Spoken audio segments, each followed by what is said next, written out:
Hello and welcome once again to WKNI TV 25. Good news here on the square when we have our fine Sheriff Dennis Meeks here with us this morning. And Sheriff, thanks for coming on board. Thank you, Eddie. Talk with you. Lots of things to talk to you about this morning. Lots of laws are changed. But one of the things I've got to really seriously ask you straight up front, and when did you become an LSU fan? Well, you know, I really wasn't thinking about it when I had to get some new shirts. And I really wasn't thinking about it when it came in. Yeah, you know, I like it, but yeah, when I looked at it and I said, ooh, boy, it really looks like LSU, don't it? So, yeah, man. Well, they need all the help they can get anyway, so. Hey, I don't know. They'll be back, I'm sure. But at least we know you're dressed for the occasion. Still War Eagle. Well, folks, what are you, Auburn, Alabama? Auburn. Sent too much money up there. I know. Yeah. Oh, that's right. Yeah. Gosh, the kids are gone all through there. Yeah. So, one is gone and has already gone, and got one that's planning to go in a couple of years. Wow. So. I can't believe because I remember them when they were going to school. Yeah. And it's like, gosh, they're going through college already. Time flies. Man, and some get grayer. Yeah. You've always been gray though. White hair. Yeah. It's just another color. Yeah, it looks like it's thinning out. No, it ain't thinning out too bad. How's the family doing? Love your wife. Doing good. Doing good, yeah. She's a great person. She's and taking care of us. Yeah, all them youngins too. And gosh, I can't believe when you said she already went through college, right? Well, the Summer did. Summer went. Yeah, Summer. All right, man, she must have just got out. She graduated When? in 04. 04. Yeah, she went to. Lord have mercy. She graduated in 04. So Okay, I'm getting someone confused in there. I think you got such beautiful ladies in your family. Yeah, Shelby's a junior, the youngest one. She's an upcoming junior. Yeah. Okay. Anyway, all that money going to Auburn, and here he is, folks, wearing LSU colors. Yeah. What do you think about the Tumors Corner with what they done with it? It's gonna be a change for them. You know, it's gonna be different. Did you ever go out there and roll it? No. I mean, you can't. No. No, because I mean, after games, I mean, it's a crowd up there. You know, unless you're there early. Unless you didn't go to the game, just listen to it. Yeah. But you know, even if you're there, I mean, you better get there earlier. You're going to be about 2 blocks deep. So. That's an incredible thing that's happening out there. Of course, they put the concrete poles up there now with wires going across cables, so it can still be. Yeah. They're still going to have the rolling tradition. Right. But it's just it'll be a little different to start with. But hey, you never know what's going to come in the future. Well, sad. I mean, that's weird. Somebody go poison trees and stuff like that. I mean, Didn't have anything better to do, I don't guess. Well, he's going to have plenty of time on his hands here. Yeah. He's headed up to that pokey up there, but anyway.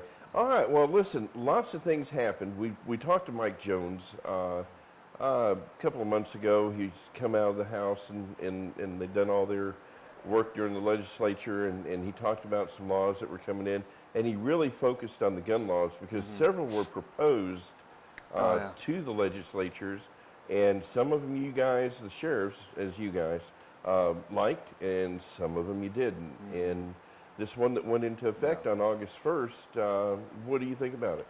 Well, you know, to start with this law that came into effect, 152. It really it was amended several different times. You know, through the session. Actually, I want to think it actually had 4 different numbers. You know, it started with one number and it got amended, went to another number, and it wound up as Senate Bill 286. 286, that's right. But then when it was finalized, the act is actually 2013-283. If you want to go to the Secretary of State website, you can actually look that up and pull it up and read it. It's about 36 pages long.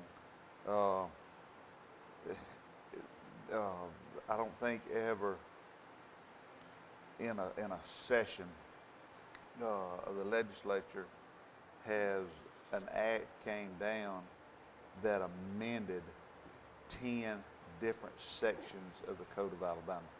That was kind of a first. It was really unique.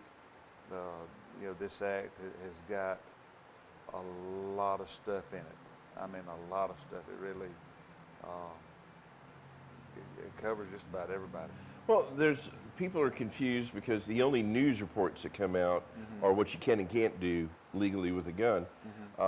Alabama's always been an open carry state. In other words, where you can carry the weapon on the outside in a holster in certain areas. In certain areas. Right. Now, this says it clarifies that law.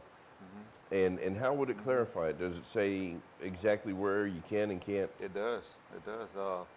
If someone wants to open carry a firearm on their side, just like I'm carrying, without a permit, well, with or without, if you're open carrying a firearm, it would have to be open in the public. And then what we're talking about there is like on the square, walking down the sidewalk, something like that. Now, once you go into a business, whether it be Brooks Hardware, Here. Walmart, Winn-Dixie, wherever, once you go into a business, then you're no longer in the public. Even though they sell to public, it is a private business. It is private property. Right. So under that guideline, it being private property, then you would either have to have a permit, which is a concealed permit, Right. and that gun at that point would have to be concealed, or you would have to have the specific express permission from that owner.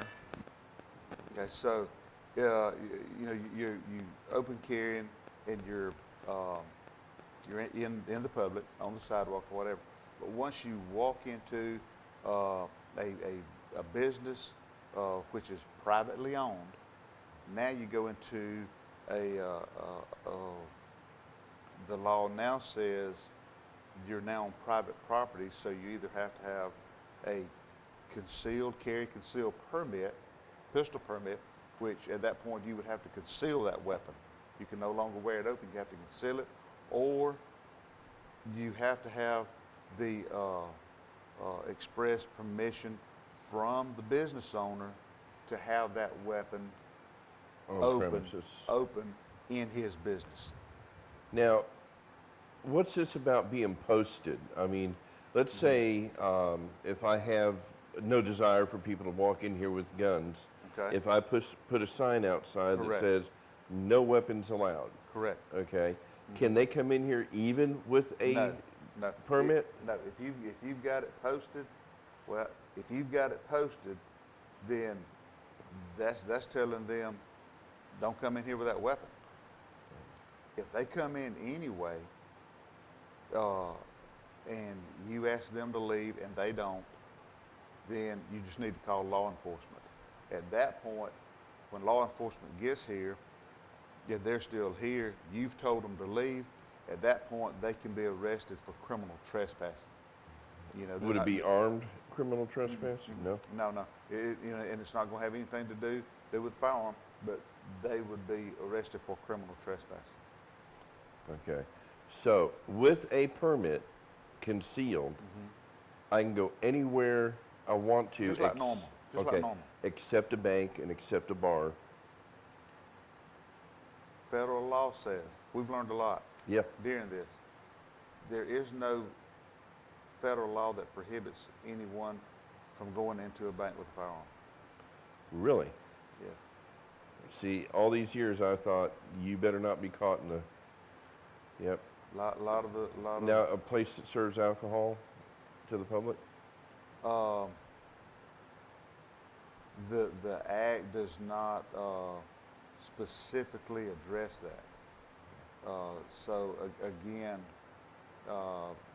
a business owner, especially a bar, I would certainly recommend them to post those signs, which a lot of them already do.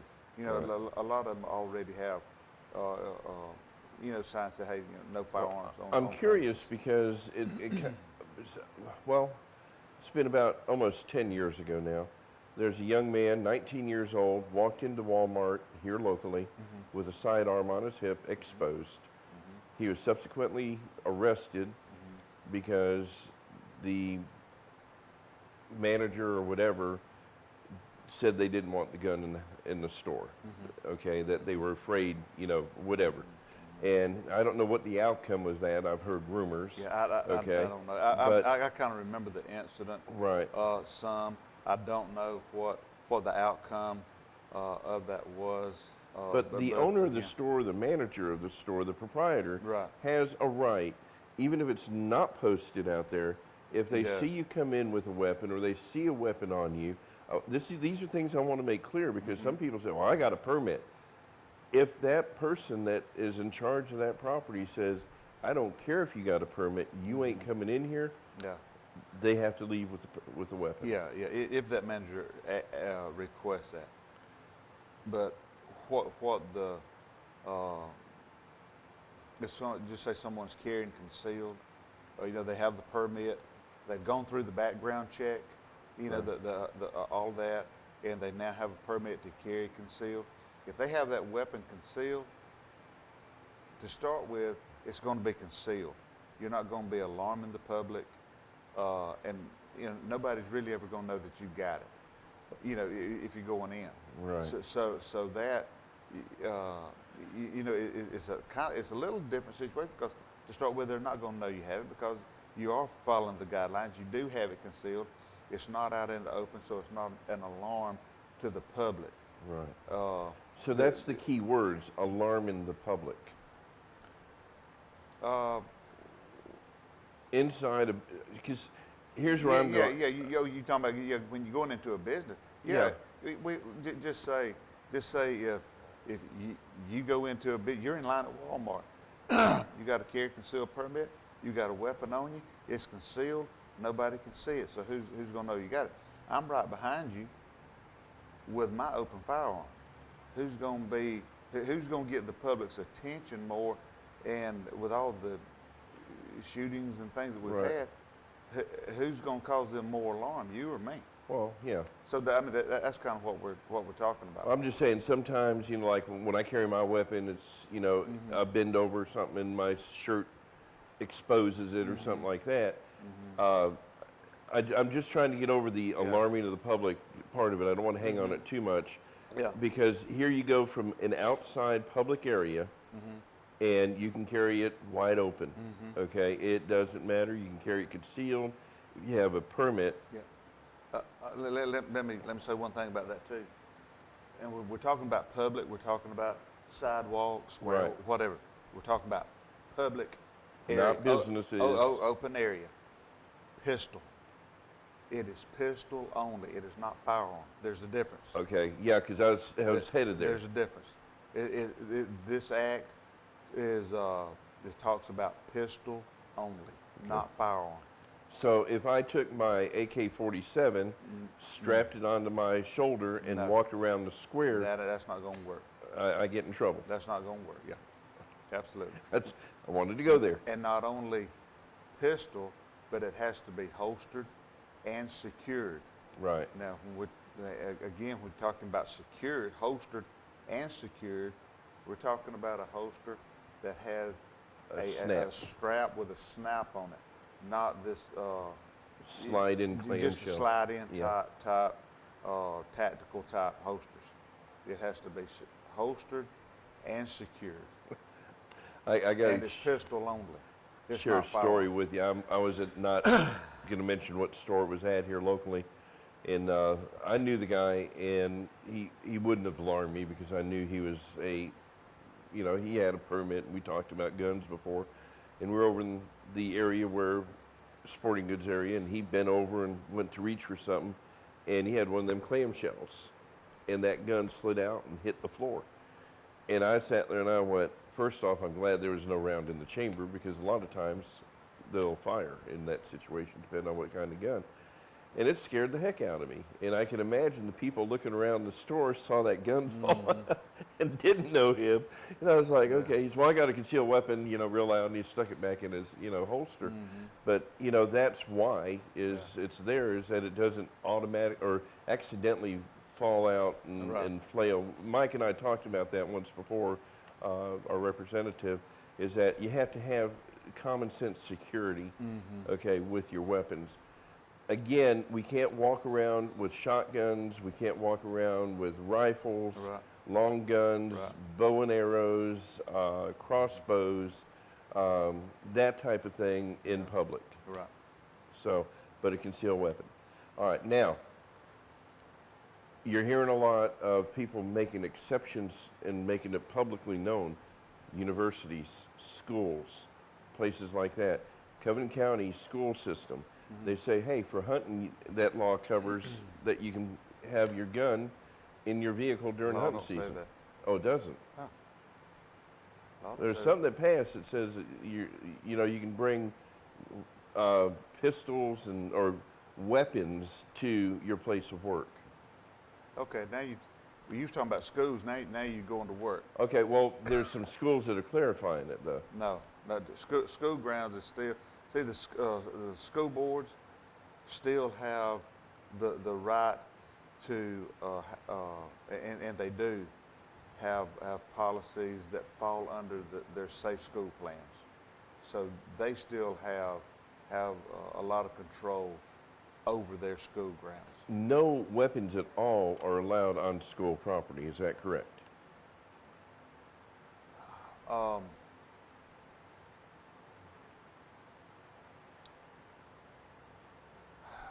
child can't have a shotgun hanging in the rack in the back of a pickup truck. No. And when you start talking about school grounds, there's a lot of different factors that comes into that. If someone is going, and again, it's going to be, what does the school say? Does the school say, is their policy going to be school grounds, the premises, or is it going to be the building?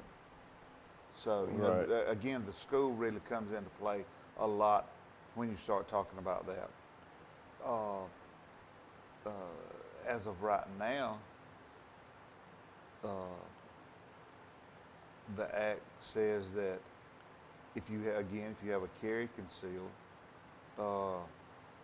you can carry it to say the ball game. Unless the school post a sign that's that what says I've no heard firearms. Happening at football. That says no firearms. Right. Yeah. I mean, the act says that you can do that. That if you have carry concealed, you can carry it into the stadium. So you can go to an Auburn football game if it's not posted with a concealed weapon. That's what the act says. Okay. If it's not posted, I look for your school. You start to see a lot of schools posting that, though. Well, we've been seeing that on the internet, where, you know, the wires. There's going to be, and I really look in the next legislative session, which will start next January. After we've gone through this thing for a few months, I look for a lot of tweaks and amendments to come up in the next session, maybe even the next couple of sessions. Sheriff, we're going to take a quick commercial break. Okay, we're going to come right back. I want to talk to you about the sheriffs, when all this is going on with the changing the bills and you know redoing them and rewriting them. There was a point that a lot of sheriffs were upset because they didn't have the authority to deny a person a pistol permit at some point. And that was a big concern, and rightfully so. We'll talk about that and some other things when we come back. Folks, Sheriff Dennis Meeks here on Good News with WKNI live on the square. Well, we're actually recording this one, but we're on the square. Sheriff Meeks has got a busy week, but we appreciate you coming on, Sheriff. We'll be back with more. Remember, keep it real, keep God in it. We'll be right back. Folks, welcome back once again to Good News on WKNI TV 25 on the Square in Andalusia. Our guest today is Sheriff Dennis Meeks, and we've been talking about the new gun law, and it's kind of there's just a lot of material, material. And you said 36 pages earlier. Yeah. We've been talking about who can carry, who can't carry where, and how it works, and you know, the postings and how it affects schools. But at one point, this bill had words or language in it that really got y'all a little concerned. And when y'all, I'm saying sheriffs. Tell us about that. Well, the original bill, when it came out, it was there was wording in there that originally the law was the sheriff may issue a permit, which give us a lot of discretion because every sheriff in their own county, I mean, they know a lot of their people, and you know, somebody comes in, fills out a pistol permit, and they know them to be someone from different situations or whatever, probably didn't need to have a firearm, Right. or pistol permit. Then you know, we could deny that, you know, pretty easy just by saying, well, no, you know, I'm not going to give you one. And so that has been taken away now. So we're it's no longer that we may issue. It has changed now to the sheriff shall issue. But there is, it's not so much the discretion part, but there are some limitations in there. And still Mental health and things like that. There's a lot of things listed. Felonies. A lot of things listed in there that you know, persons that can't possess a firearm, and we now at this point have 30 days to issue one, but it says we shall issue within 30 days, unless they meet those certain elements that prohibits them from Now, having if they're denied, they have an appeal now, right? if I deny someone a permit based on any of those elements, then I have to give them a denial letter, which, you know, it's already made up. So I have to give them a denial letter. They have then 30 days to appeal to the district judge. If they appeal to the district judge, then I will get notice of that appeal, and we will have an appeal hearing with the district judge within the next 30 days. Right. So it's kind of good, but it kind of just adds more. So it's going to be a lot more work. Right. And Miss Rachel is not going to be able Well, to just. you know, we have it also put in another check that we have to go in, or she has to go in and do a check from a separate Database. database. Yeah, exactly. Thank you. from a whole different database other than just NCIC. Right. We have another one now that we have to check. Is that the one the Obama administration collected off of our cell phones and emails? No, I don't have anything to do with that. I just had to ask. Yeah. The permit now is different. The permit has a lot more questions in it, which it had to, based on the act and those elements, those different elements of people prohibited to have one. All that had to be on the application. They had to answer those, or you have to answer those questions now. Well, does one that has a current pistol permit and goes up for renewal, do they have to go through the whole process again? Do. Matter of fact, and I'm glad you said that. Hope everybody out there is listening to this. If you, as we're mailing out for the whole next year, from this point, as we're mailing out those renewals, they're having to put in an application.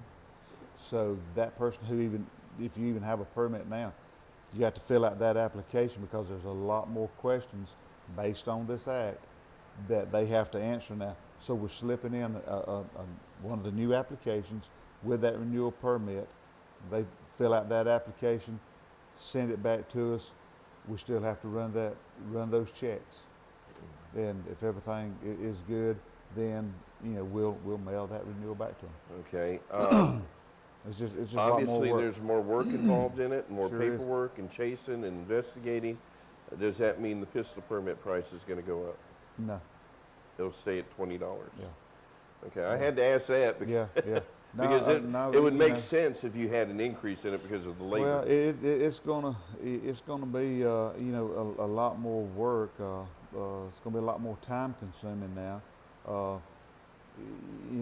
The citizens.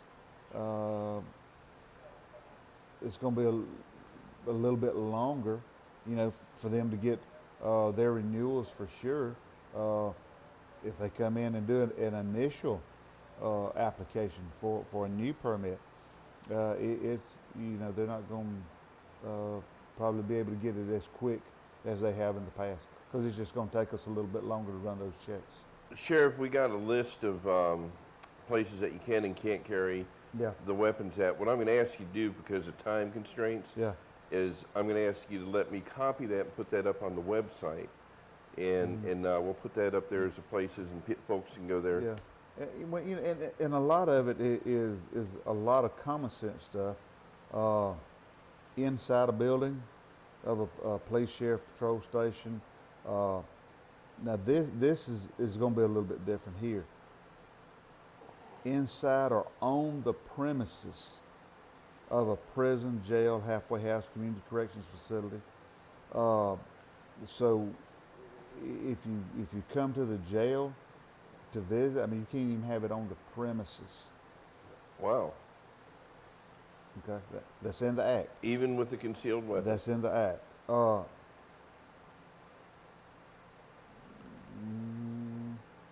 Including a person with a permit. So may not knowingly possess or carry a firearm in any of the following places without the express permission of the person or entity with authority over the premises. So jail, we're talking about premises. All right. Now, I come to get my concealed weapon permit renewed, and my gun's in the car. I'm breaking the law. Well, you're going to be in front of the admin building, though, if you're coming in for a renewal. Okay, so you're saying We're talking about the jail. Okay, so but you said the premises of the jail. Okay, the parking lot is safe ground. Parking lot, yes. Once you get on the sidewalk going into the jail. From sidewalk forward. Okay. Sidewalk forward. Want to make that clear because I'm like going, well, gosh. No, if you pull up, leave it in your car. Even if you have a concealed weapon, don't bring it on the jail. Don't even be from the sidewalk forward. And don't bring it into the sheriff's office. According to that. No, you can't bring it in the sheriff's office. So don't go in there and say, hey, I want my concealed weapon permit and have your gun, in your hand. Yeah. You're going to get some attention. Absolutely. And of course, the courthouse. Right. That's common sense, or should be by now. Yeah. So there's a lot. Like I say, most of it's common sense stuff, though. Overall, your opinion on this bill? Bad or bill. law now? Bad bill. Bad bill. From the get-go. There's for overall. There's a lot of stuff in it that is still not clarified. That puts you guys in a bad position. Yeah. Because when you go to try to enforce it, you're sitting there going, well, can I or can't I? And then the person that you're enforcing it on is going to go, can you? And it's going to cause probably and that's why I say over probably the next couple of sessions, legislative sessions, there's going to be a lot in here that's going to be tweaked, amended, rewritten a little bit. No carrying in a courthouse. Yeah. No carrying in a federal building. Yeah. Okay. When you go for depositions. Yeah. No carrying in schools. Correct. Okay. On the school premises, that's going to be kind of up to the school board. To the school board. okay? Yeah. Walking around town, concealed or open carry, as long as you have a concealed weapon permit, you're good, Yep. okay? Mm-hmm. Going into Walmart, if they don't have a sign up there that says no weapons allowed, okay, you're good. If they don't have a sign, no, you're talking about concealed or otherwise? Concealed or open. Okay. You know, if they don't have a sign up and you go in concealed, chances are they're not going to know Right. anyway, because it is concealed.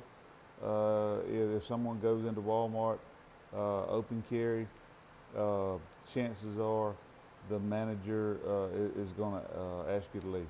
And see, that's a key point there. If I don't care where you're at, on whoever's property you're on, okay, if the controlling entity Yep. walks up to you and says, I don't want you here or I don't want that here, That's right. they have the final say. That's right. So a lot of That's folks right. say, well, I've got the right to carry this. Let me add this: say someone comes to town and their intent is, once I get to town, I'm going to open carry, Right. and they don't have a pistol permit to carry that weapon in their vehicle. That, you know, we're going to make an extended show on this. 'Cause, Well, yeah, that's what I say. I mean, you can talk about this for days. yeah, If you do not have a permit, and the reason this particular section was put in here was someone said, I've got a pistol. I only keep it at home. You know, I don't carry it with me. Right. But I do want to go to the firing range to shoot it. But, you know, I don't want to have to buy a pistol permit just to carry it to the firing range to practice or whatever, because I don't carry it with me all the time. So they said, okay, here's what we can do. Unloaded. I wish I could find that section real quick and I could read it. Hold on, let's see if I got it right here. Stand by. You got it? I got it. In Florida, I know. I got a cheat sheet over here. Okay. In Florida, I know you had to have what they called the 3-step rule. And it had to be Yeah. unloaded, it had to be out of reach, and under lock. Okay.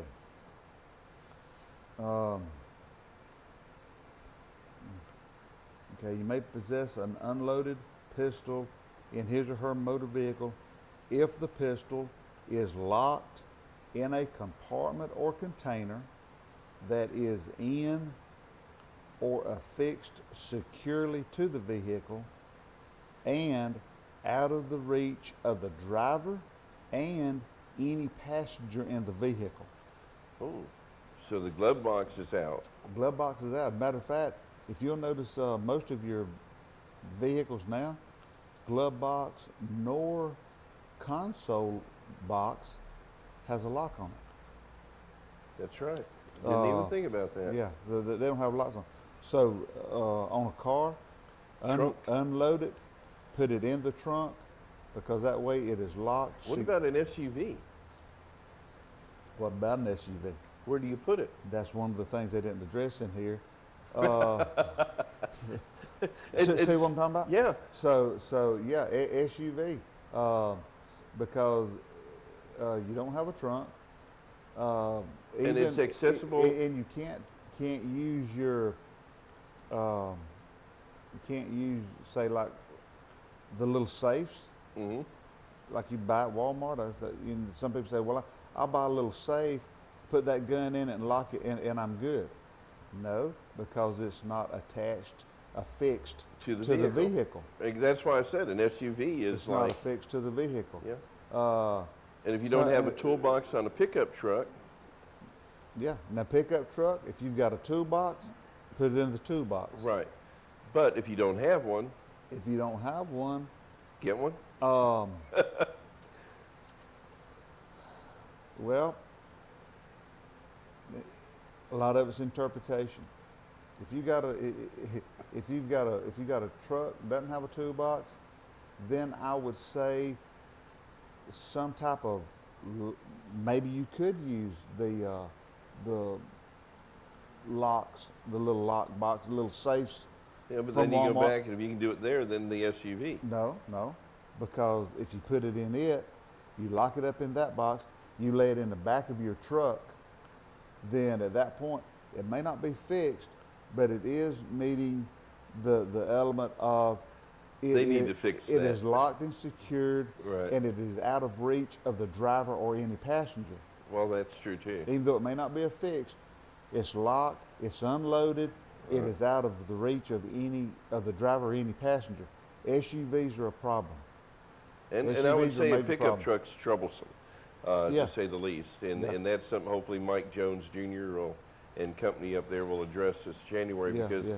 somebody mentioned that to me, and that's Yeah. why I brought it up, because we Yeah. hit that subject. Yeah, Um, but the real big thing is unloaded, locked and secured in a compartment That's that is fixed. affixed to the vehicle, out of the reach of the driver and any passenger in the vehicle. And, you know, it's hard to say, because you guys have to enforce laws, and you can't be, how do you call it, biased in how you enforce the law. You have to enforce it as you would with me, with someone else. Otherwise, there's other issues that come involved. Yeah. So I can't sit here and say, well, Well- Sheriff, and I don't want you to answer this. I'm just trying to give it a example. Well, Sheriff, so you're saying if you know the guy and he's not a known criminal or a bad guy, and he's just driving down the road and he happens to have it, unaffixed, okay, but it's unloaded and it's, you'll let him go. You can't say that, because it's still the law that it has to be in the right place. So they got to fix it. Don't answer it, because I don't want to put you in that position. I'm giving you fair. I will say this, that we're going to have to use a lot of common sense with this bill until we get some things tweaked out of it. Because, look, I've got it here in front of me, and do I understand every bit of it right now? There ain't a law enforcement officer in here that understands it. We got legislators that wrote the bill that don't understand it. So the normal citizen is not going to. So there's a lot of common sense that's got to go along with this until we get it tweaked and we get it worked out. Best advice I give somebody: spend $20 to come get you a permit. That is going to cover. That's going to take care of a whole lot of problems. And when in doubt, they can call your office. Oh yeah, if they have any question whatsoever, they can call our office, or they can call Walt Merrill, District Attorney's office. Matter of fact, me and him, we were in a meeting in Montgomery yesterday on this, so they can call his office. They can call my office if you have any question whatsoever. But to really stay out of trouble, $20 will keep you out of a lot of trouble. And that makes a lot of sense. And if you're a criminal, shouldn't have one anyway. Sheriff, we're going to change gears real quick. I know you got to go. Yeah, you're in trouble already. But real quick, you guys go out to a lot of scenes, accident scenes. Right. And there's an ongoing problem with technology that has arisen in vehicles and other things. It's called texting. Have you seen it's sad, because I know a couple of people that have been texting and been in wrecks, and before it was the 8-track or the cassette or the CD player. You'd bend over to reach in, put it in, not pay attention, boom. Okay, you run into something, run off the road, whatever. Now we've got people, and I'm not going to say young people, okay, because I've seen some older folks going down. Yeah. It's pretty dangerous. Yeah. But do you see that as a problem? Oh, sure. And the laws are in effect in Alabama. It's against the law. Yeah. Have you had any, results of? We have not. I'm sure the city may have. I'm sure troopers have more than anybody. Right. We haven't had. You're not more into lot the of traffic violations. You're more into Yeah. But so troopers probably have. But you've seen the what do you call it? The after effects of that on the highways. Oh yeah. Oh and, yeah, absolutely. And it's more than you've seen from these CDs and A-tracks, I assume. Well, and matter of fact, we 6 months ago went to a wreck. Someone, it was a fatality wreck, and there was evidence that showed the individual was texting. So folks, don't text and drive, don't drink and drive, drive safely, make sure you have a concealed weapon permit, stay out of trouble. School's opening up, Sheriff. They are, yeah. In fact, when they see this, it'll be the first day of school. Yeah, Monday, Monday week, that 19th, I think. School's open up, everybody's gonna be getting back in the rut. I just want everybody, to drive safe. Well, Sheriff, we appreciate what you and your men and women do out there. Thank you. You got a great department. You've got some great investigators over there. You still got Teddy Ray over there? Yeah, well, That boy, he ain't right, I'm telling you. Yeah. And you let him carry a gun. But anyway, we appreciate you coming on. We know you got to run, but thanks for all the information. Thank We'll try to get a copy of this and put it up, folks, on our website. And you can get it on the Secretary of State website. Yep. And pull it up there as well. In fact, what we'll do is we'll just put a link on our website to that instead of trying to copy it all. Yeah. And be informed. Don't assume. Assuming can get you in a lot of trouble and get people hurt. It can also give you a criminal record, which you don't want. Yeah. Sheriff, thanks a lot for coming on. Thank God you. bless you. Give Thank that you. wife of yours a hug for us. I do. And man, I'll tell you, wear some Auburn colors next time. I'll try. God bless, folks. Thanks for tuning in. This is an extended segment of good news here at WKNI TV on the Square. Keep it real. Keep God in it. God bless.